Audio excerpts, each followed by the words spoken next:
Welcome to War India News Hour. Hybrid workplace is all about sharing flexibility, adaptability, and shared ownership. Remote working varies considerably around the world depending on IT adoption, culture, and mix of industries. In 2022, 31% of all workers worldwide will be remote, a mix of hybrid and fully remote.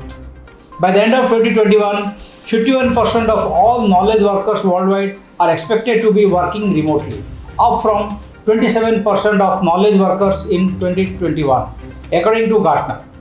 The research firm also estimates that remote workers will represent 32% of all employees worldwide by the end of 2021. This is up from 17% of employees in 2019.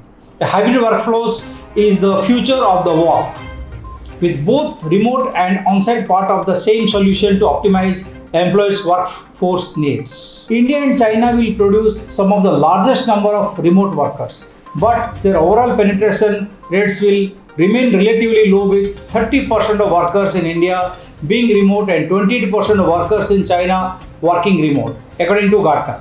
Digital products and services will play a big role in these digital transformation efforts. This longer strategic plan requires continued investment in strategic remote first technology continually implementation, along with new technologies such as hyperautomation, AI, and collaboration technologies to open up more flexibility of location choice in job roles. Gartner said, a hybrid workforce will continue to increase the demand for PCs and tablets. In 2021, PC and tablet shipments will exceed 500 million units for the first time in history, highlighting the demand across both industries and consumer markets. Let's look into today's headline in War India. Warren Buffett took the call to resign from Bill and Melinda Gates Foundation. Warren Buffett has contributed more than $27 billion of his own money to the Gates Foundation over the past 15 years. He is one of the Gates Foundation's 3 board members alongside Bill Gates and Melinda French Gates, who announced last month they are splitting after 27 years of marriage. After Warren Buffett resigns as trustee of Bill and Melinda Gates Foundation, Bill Gates wrote, "More than 10 years ago, when he first got word of Warren's gift to our foundation, we were speechless." He added, "It was the biggest single gift anyone had ever given anybody for anything. We'll always have a deep sense of accountability to Warren." Original equipment manufacturers are eyeing for the growth in Chromebooks. Chromebooks are lightweight laptops designed for people who spend most of their time online. Chromebooks is geared to replace traditional laptops. However, if you love Microsoft Office products, a Chromebook is probably not for you. Windows is the most widely used desktop operating system in existence today. Hence, Google is pushing the OEMs to use its own free online suite of Office-like services. Chromebooks are basically designed to perform all their computing and storage functions on Google's cloud platform. Go Mechanic raises $42 million funding led by Tiger Global.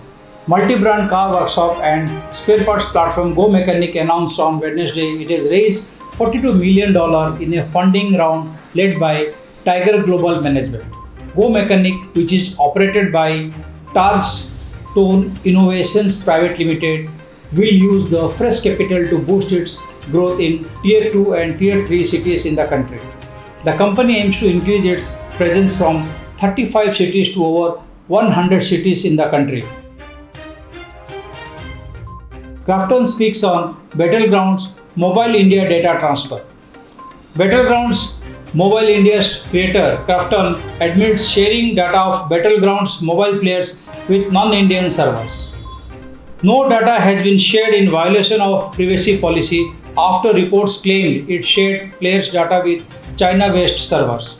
It said Battlegrounds Mobile India uses third-party solutions to provide unique game features. Krafton added, privacy policy fully discloses the app transfer some users' data with users' consent. Clubhouse collects excessive of data collection. Clubhouse is now being used by over 2.6 million people in India. The audio-only social networking app is popular for its drop-in and drop-out format. It allows anyone to host and participate in conversations, which does not make the platform too intrusive and lets users be a part of conversations happening around the world. The Internet Freedom Foundation (IFF) has accused Clubhouse of excessive data collection based on the specific authorization. Clubhouse also collects phone numbers in your contact list even if those individuals are not in the platform. This undermines the right to informational privacy, an IFF blog posted. That's all for now. Please like, share, comment and subscribe to War India News Magazine. You can also download the War India app from Google Play Store for the latest news and updates. Stay tuned. Thank you so very much.